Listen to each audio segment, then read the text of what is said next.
Hello and welcome friends, स्वागत है आपका all India TET institute YouTube channel पर। और आज के इस वीडियो में हम बात करने वाले हैं, जैसा मैंने पिछले वीडियो में आपको जानकारी दी थी कि जो फॉर्म वेरिफिकेशन फॉर्म को कैसे भरना है, उसका पूरा रोड मैप आपको मैं बताने वाला हूँ। पूरा फॉर्म को यहाँ फिल करके आपको बताया गया है।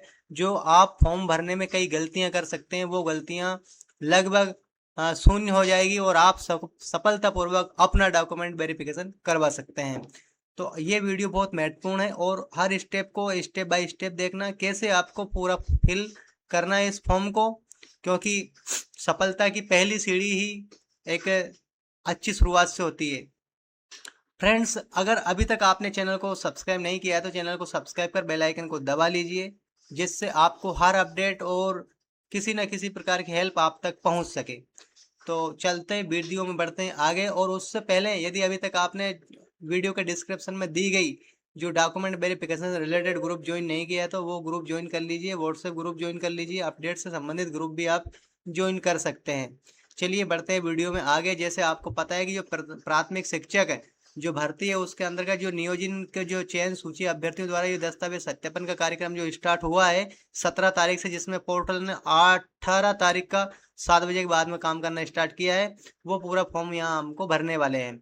जैसे यहाँ आपको दिखाया गया है कि अभ्यर्थी का नाम यहाँ प्रीति अहिरवार है और इनका पिताजी का नाम राम भरोसा अहिरवार है। अब ये नाम कैसे भरा? ये नाम भरा चयन परीक्षा में, जो आपने एग्जाम दिया था, जो फॉर्म भरा था, उसमें जैसा नाम आपका था वैसा की वैसा ही नाम यहाँ आपका दिखाया गया है।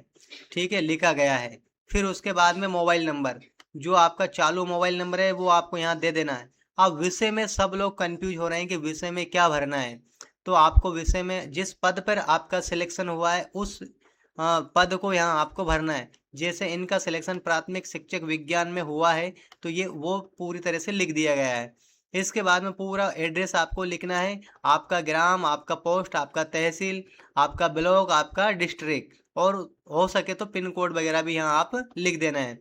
चयन का प्रवर्ग, चयन का प्रवर्ग से यहाँ मतलब है आपका कि किस कैटेगरी से आपका सिलेक्शन हुआ है। यूआर हुआ, SC ST OBC, है ना, EWS। और उसमें आप फीमेल मेल जो भी है वो आपको यहाँ पर लिख देना है। इसके बाद में आपका जो ईमेल आईडी है वो यहाँ आपको लिख देना है। इस तरह से ऊपर की जो जानकारी वो हो जाती है कंप्लीट। और अब बढ़ते हैं हम आगे 1 नंबर की तरफ। 1 नंबर में आपका जो टेट का अंक सूची की डिटेल आपको भरना है, विषय आपको भरना है वर्ग 3 पात्रता परीक्षा, ये आपको लिख देना है। आपका रोल नंबर यहाँ आपको एप्लीकेशन नंबर लिख देना है। और आपको जो ये नंबर प्राप्त हुए थे ये इसमें लिखना है कि 150 में से आपको इतने नंबर प्राप्त हुए हैं।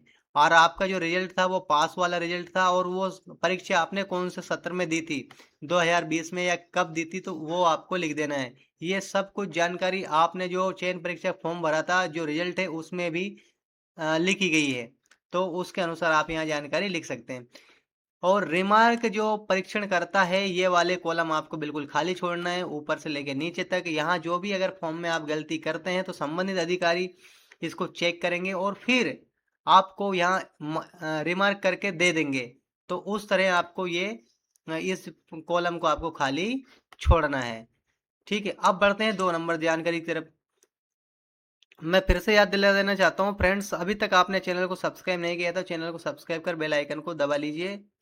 ठीक है, जिससे आपको हर प्रकार की मदद, आपको सहायता मिल सके, है ना। हम उन्हीं की सहायता कर पाएंगे जो चैनल सब्सक्राइब करके हमें कमेंट करके अगर पूछेगा, हम उसी की सहायता यहाँ कर पाएंगे।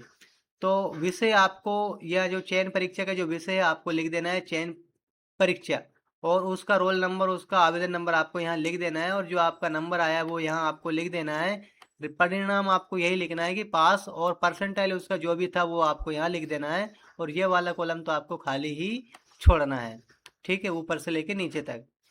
अब तीसरे नंबर पे जो आपका प्रवर्ग है, आपकी जाति श्रेणी जो भी है, उसमें आपको यहाँ आपको प्रमाण पत्र क्रमांक देना है। जैसे आपको ऊपर लिखा है कि प्रमाण पत्र का क्रमांक, तो आपको यहाँ प्रमाण पत्र का क्रमांक दर्ज करना है। अब ये आपका जाति प्रमाण पत्र का जो प्रिंट था, या आपके पास जाति प्रमाण पत्र है, उसके ऊपर ये लिखा रहता है। आप ये RS से शुरू होता है पूरा मध्य प्रदेश में, तो इसको आप यहाँ से नोट करके लिख लीजिए आपके जो जाति प्रमाण पत्र है उसमें। और उसी के अंदर आपने किस तारीख में वो जाति प्रमाण पत्र हाथ में प्राप्त किया था उसकी तारीख भी आपको लिखी मिलेगी। वो तारीख आपको यहाँ लिख देना है। और किसने जारी किया था उसका पद का नाम, तो सामान्यतः लोक सेवा केंद्र में तहसीलदार के हस्ताक्षर से ये जारी होता है, तो आपको तहसीलदार लिख देना है। अगर डिपार्टमेंट अगर यहाँ दिया रहता तो हम रेवेन्यू डिपार्टमेंट लिख देते। इसके बाद में आप कौन सी जाति से, वो आपकी जाति लिखना है। जैसे ये अहिरवार हैं और इनकी जो कैटेगरी है एससी है। मूल प्रवर्ग इनका एससी है। ठीक है, सिलेक्शन प्रवर्ग आपको अलग लिखना है और मूल प्रवर्ग आपको अलग लिखना है।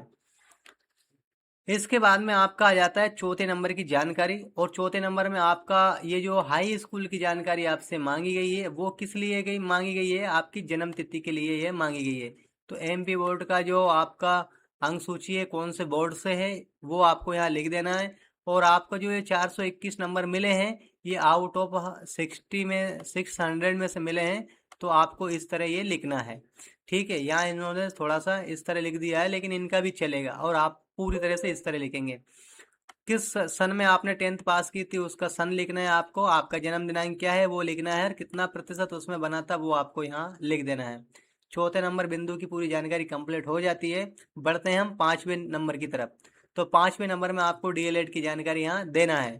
तो 5वें नंबर की जब आप डीएलएड की जानकारी दोगे, तो आप उसमें किस बोर्ड से आपने ये डीएलएड पास किया है उस बोर्ड का यहाँ नाम आएगा। और आपने ये जो नंबर है, कितने में से इतने नंबर आपको प्राप्त हुए हैं, वो नंबर आपको यहाँ लिखना है। ठीक है, और कौन से वर्ष में आपने पास की थी। इन्होंने 2019 में पास की थी। और कितने वर्ष की ये थी, तो ये 2 वर्ष की थी। यहाँ इन्होंने स्पष्ट रूप से लिख दिया गया। किस मोड में ये की थी। आप इन्होंने रेगुलर प्राइवेट कैसे की, तो इन्होंने रेगुलर की थी। अंग्रेजी में आप रेगुलर लिख सकते हैं और हिंदी में आप नियमित लिख सकते हैं। अब जिन्होंने डीएलएड की थी तो वो डीएड का जानकारी भर दिया। और जिन्होंने स्पेशल जो डीएलएड या स्पेशल बीएलएड किया है, जो 4 साल का होता है, अगर वो आपने किया है तो उसकी जानकारी आपको इस 6 नंबर वाले कॉलम में भरना है। जैसे 5 नंबर में भरी थी वैसा की वैसा ही भरना है। लेकिन ये 6 नंबर इन्होंने खाली छोड़ दिया, क्योंकि इनके पास में जो जानकारी थी वो 5 नंबर की थी। अगर इनके पास 6 नंबर वाली जानकारी होती तो ये 6 नंबर वाली जानकारी भरते और 5 नंबर वाली खाली छोड़ देते। इसके बाद में 7वें नंबर में आ जाता है, यहाँ स्नातक की जानकारी पूरी देना है आपको। यदि आपने स्नातक ग्रेजुएशन आपने कर रखा, तो वो कौन से आपने बोर्ड से किया है, यहाँ उस बोर्ड का नाम आएगा। इसके बाद में यहाँ प्रथम वर्ष का जो विषय है, जैसे इन्होंने नंबर लिख दिया, लेकिन मैंने इनको बता दिया कि अब ये गलती नहीं करेंगे। इनमें पहले नंबर में आपको गणित भर देना है, दूसरे नंबर पे आपको भौतिकी भर देना है। तो इस तरह यहाँ पहले वर्ष के विषय कंप्लीट हो जाएंगे। फिर आपका आएगा द्वितीय वर्ष में। यदि द्वितीय वर्ष में आपके विषय चेंज हुए हैं, तो आप विषय चेंज हुए वो विषय भरेंगे। और अगर ये विषय सेम रहे, तो आप ये विषय फिर से भर देंगे। और इसी तरह तृतीय वर्ष में आपके साथ ऐसा होने वाला है, ऐसा ही लिखने वाले हैं आप। और इसके बाद में वही कि आपने इसको रेगुलर किया था या प्राइवेट किया था, जो भी किया था आपको ये लिख देना है। तो इसमें सभी सेमेस्टर की आपको जानकारी संलग्न करना है, यानी पीडीएफ बनाकर अपलोड करना है।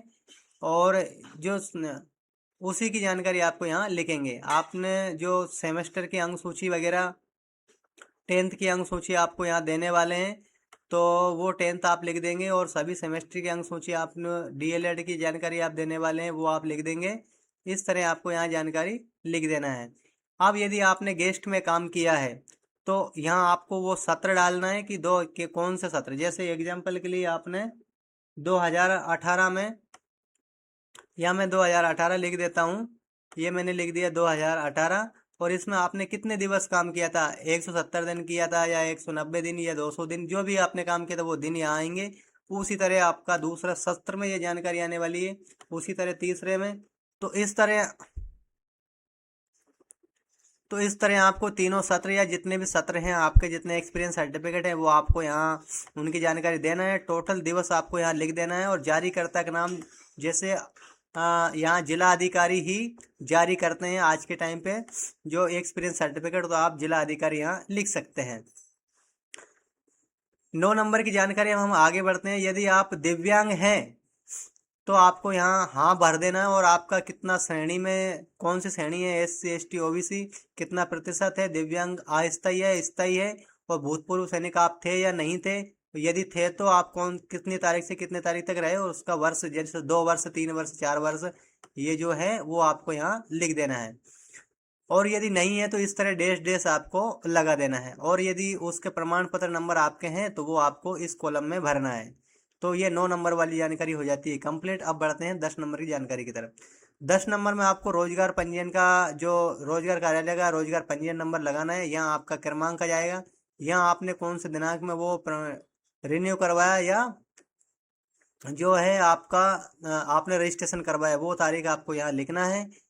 इसके बाद में यदि आप एनसीसी सर्टिफिकेट जो है कॉलेज की तरफ से, यदि आपके पास एनसीसी कैंप में आपने भाग लिया है तो उसका क्रमांक यहाँ लिखना है। और आपको वो जारी करके किसने दिया था उसका यहाँ नाम लिखना है। ठीक है, उसकी श्रेणी लिखना है आपको और बाकी आपको छोड़ देना है। इसके बाद में आपको, क्या आप भूतपूर्व सैनिक थे? यदि थे तो आप उसका नाम, पदनाम, विभाग का नाम सब कुछ यहाँ लिख सकते हैं। और जो एनओसी नंबर आपको मिला है वो आप लिख सकते हैं। जो आप शासकीय सेवा में कार्यरत थे उसकी जानकारी यहाँ आपको देना है। जो कोई, मैं मान लीजिए कोई पंचायत डिपार्टमेंट में या किसी डिपार्टमेंट में काम कर रहा था, या कोई जो जनजातीय कार्य विभाग में काम करता था और उसका सिलेक्शन यहाँ हुआ और वहाँ से आपने एनओसी लेकर आप आए हैं, तो वो सब जानकारी आपको यहाँ भरना है। और अन्य जानकारी, यदि आप आयु से संबंधित कोई छूट वगैरह चाहते हैं तो वो जानकारी आपको इस कॉलम में भरना है। और उसका जो प्रमाण पत्र वगैरह जो भी है, और यहाँ आपका सिग्नेचर आपको कर देना है। जैसे ही आप यहाँ सिग्नेचर करते हैं और यहाँ आपका जो दिनांक है, जिस दिनांक में आप वहाँ से जा रहे हैं उस दिनांक को आपको यहाँ भरना है। वो दिनांक भरने के बाद में आपको सारा चीज़ खाली छोड़ देना है और आपको चले जाना है जो डिस्ट्रिक्ट ऑफिस में जहां आपका डॉक्यूमेंट सत्यापन हो रहा है वहाँ। और वहाँ जाकर आप सफलतापूर्वक अपने डॉक्यूमेंट सत्यापन करवा सकते हैं। तो मुझे उम्मीद है कि ये वीडियो आपका इस फॉर्म को भरने में बहुत मदद करेगा और सही तरीके से आप फॉर्म भर पाएंगे इस वीडियो के माध्यम से।